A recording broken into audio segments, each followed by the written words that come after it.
Il y a des moments dans la vie où tout semble flou, où le temps semble suspendu, où une rencontre inattendue peut changer notre perception du monde.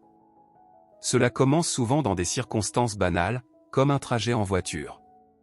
Mais parfois, ce trajet devient le point de départ d'une aventure qui remet tout en question, tout ce que l'on croyait savoir. C'est exactement ce qui s'est passé pour une femme qui semblait avoir tout ce que la vie pouvait offrir. Une femme puissante, belle, riche, et pourtant, un vide immense persistait en elle. Elle vivait dans un monde où l'argent n'était jamais un problème. Si elle voulait quelque chose, il lui suffisait de payer. L'argent était son allié, sa sécurité, sa porte d'entrée vers n'importe quel rêve. Mais tout cela changea un soir. Ce soir-là, tout commença avec un sans-abri. Elle se promenait dans les rues, dans son quartier chic, un endroit où elle était habituée à croiser des gens dans des voitures de luxe, des personnes qu'elle connaissait ou qui l'admiraient. Mais ce soir-là, quelque chose attira son attention, un homme sans abri, assis dans une ruelle sombre. Il ne ressemblait pas à ce qu'elle avait l'habitude de voir. Il n'avait pas l'air d'être là pour mendier de l'argent. Ses yeux semblaient porteurs d'un secret, d'une histoire que l'on ne pouvait pas lire simplement à travers un visage fatigué et sale. Intriguée, elle s'approcha de lui. Elle le fixa un moment, et lui, sans un mot, la regarda dans les yeux. Il n'avait pas l'air effrayé, ni impressionné par la richesse qu'elle dégageait. Il y avait quelque chose de calme et de mystérieux dans son regard, une assurance que, bien qu'il soit apparemment sans abri, il n'était pas comme les autres. Alors, elle prit l'initiative. Elle savait qu'elle pouvait lui offrir quelque chose que beaucoup rêveraient d'avoir, de l'argent. Un geste simple, mais pour elle, un geste de contrôle. Elle lui proposa alors une somme importante, 1000 $, en échange de sa compagnie pour la nuit. Elle pensait que, comme tout le monde, il accepterait sans réfléchir. Mais il la surprit. Au lieu de saisir les 1000 $ immédiatement, il lui demanda quelque chose de plus. 3 fois la somme qu'elle avait proposée. Elle fut prise de court, presque choquée. Elle hésita. Pourquoi un homme sans abri demanderait-il autant d'argent? Pourquoi pas juste un peu pour une nuit de confort? Mais quelque chose en elle, une curiosité insatiable, la poussa à accepter.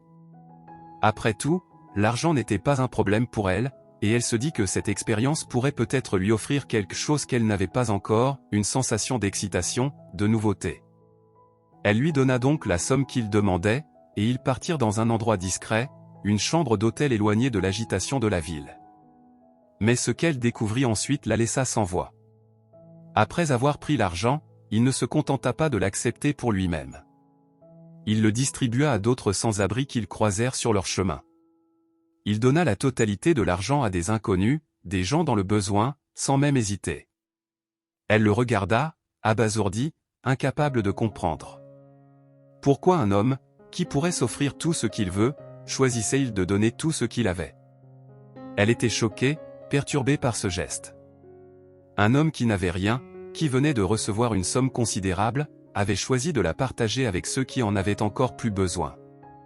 En un instant, toute la logique qu'elle avait construite autour de l'argent s'effondra. Elle se tourna vers lui, son visage marqué par l'incompréhension. « Pourquoi » demanda-t-elle, la voix presque tremblante. « Pourquoi avoir fait ça ?» Il la fixa un moment, un léger sourire aux lèvres. « L'argent ne me définit pas. Mais toi tu cherches quelque chose.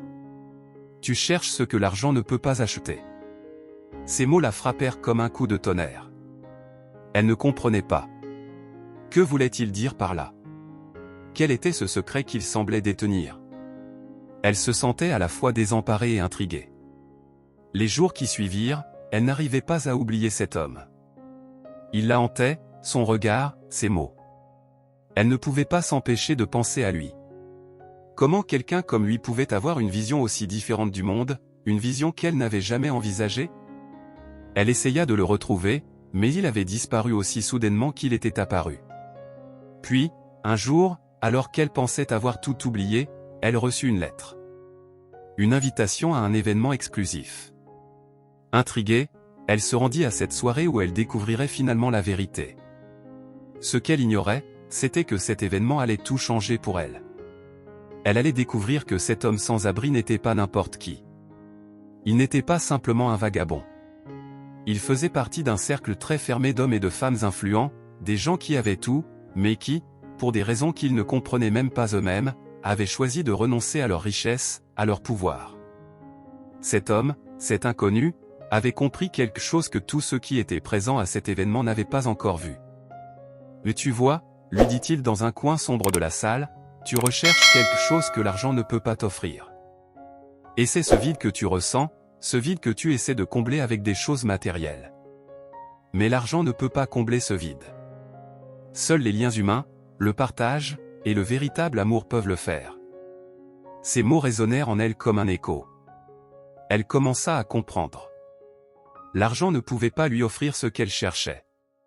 Peut-être que toute sa vie, elle avait mis l'accent sur les mauvaises choses.